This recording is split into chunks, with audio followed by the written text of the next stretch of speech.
Hello viewers, আসসালামু আলাইকুম। যারা আমার ইউটিউব চ্যানেলটা এবং আমার ইউটিউবের যে ভিডিওগুলো দেখে থাকেন তাদেরকে আজকে আমি আমার বাড়ির মধ্যে যে কয়েকটা মরিচ গাছ রোপণ করেছি সেগুলোতে যে মরিচ ধরেছে সেগুলো দেখাবো। দেখেন, এখানে একটা মরিচ গাছ আছে, ছোট্ট একটা মরিচ গাছ, এর মধ্যে কতগুলো মরিচ এখানে। তারপর হচ্ছে এই যে এটা তো দেখেন, এটা তো কতগুলো মরিচ ধরেছে। এখানে প্রায় 10 থেকে 12টা মরিচ গাছ আছে, সবগুলোতেই কি সুন্দর মরিচ ধরেছে। আমরা এগুলো তুলে তুলে হচ্ছে আমরা তরকারি কাজে, যেহেতু আমাদের বাড়িতে মানুষজন খুবই কম, যখন তখন আমরা তুলে তরকারি রান্না করে খাই, বা হচ্ছে কখনো কখনো পান্তা ভাত যখন খাই এই কাঁচা মরিচগুলো তুলে খাই। কিছুক্ষণ আগে আমি মুড়ি খেলাম, এখান থেকে একটা মরিচ তুলে নিয়ে মুড়ি খেয়েছি।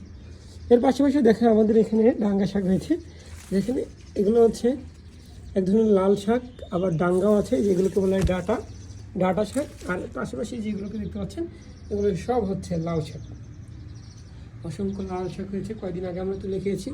যখন তখন আমাদের বাড়িতে এই যে এটা দেখতে পাচ্ছেন হচ্ছে, এটা হলো কলমি শাক।